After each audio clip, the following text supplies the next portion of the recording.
నమస్తే అండి. Universal life style health care centre. Mind psychology. శారీరకంగా బలహీనంగా ఉన్నప్పుడు మానసికంగా కూడా బలహీనంగా ఉంటారు. అంటే ఎదుటివారు చెప్పిన మాటల్లో నాకు మంచి జరుగుతుందా, చెడు జరుగుతుందా అని అంచనా వేసుకోలేరు. గమనించలేరు ఆ విషయాన్ని.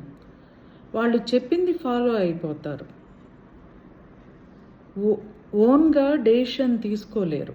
అలాగే ఎనాలిసిస్ చేసుకోలేరు. బ్లైండ్గా ఫాలో అవడమే చేస్తారు మానసికంగా బలహీనంగా ఉంటే. ఇప్పుడు ఒక విషయాన్ని గమనించుదాం. భగవంతుడు సర్వాంతర్యామి అని ప్రతి ఒక్కళ్ళకి తెలుసు, చెబుతూ ఉంటారు. అలాంటి వారు గుళ్ళో మాత్రమే భగవంతుడిని చూస్తున్నారు. సర్వాంతర్యామి చెప్పే మీరు దానిలో ఉన్న అర్థాన్ని గ్రహించలేకపోతున్నారు. అంటే ప్రతి మనిషిలోనూ, ప్రతి చెట్టులోనూ, పుట్టలోనూ, కూరగాయలోనూ, పండులోనూ, వాడే వస్తువులోనూ, తాగే మంచినీళ్ళల్లోనూ ప్రతి దానిలో ఉందని చెప్పే మీరు ఉన్నది అని మాత్రం చూడలేకపోతున్నారు.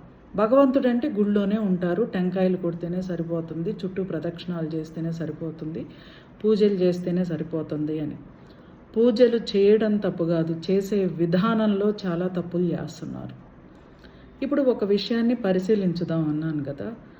ఆ విషయం ఏంటంటే, ఒక మహిళ, లేడీస్, మన ఫ్రెండే అనుకోండి, ఏదో కష్టం వచ్చింది, ఎవరికన్నా చెప్పుకుంటే అల్లరైపోతామేమో, తేలిగ్గా చూస్తారేమో అని అనుకుని అక్కడున్న శివయ్యకి, అమ్మవారికి చెప్పుకుందామని అరుణాచలం వెళ్ళి ఎవరో కూర్చుని తినడానికి అలవాటు పడిన వాళ్ళు, కరెక్ట్గా చెప్పాలి అంటే వాళ్ళు చెప్పిన మాటలకి ఇన్ఫ్లుయెన్స్ అయిపోయి భగవంతుడు అక్కడే ఉన్నారేమో, నా కష్టాన్ని చెబితే ఆయన తీరుస్తారేమో అని చెప్పి ఒక ఆవేదనతో తన కష్టం తీరుతుందేమో అని చెప్పి అక్కడికి వెళ్ళారు.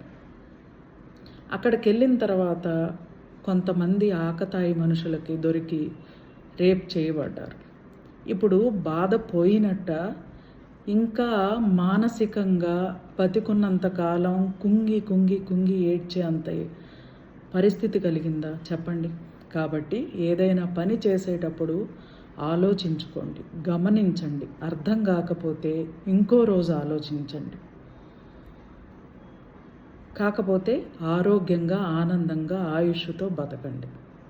థ్యాంక్ యూ అండి. Universal life style health care centre.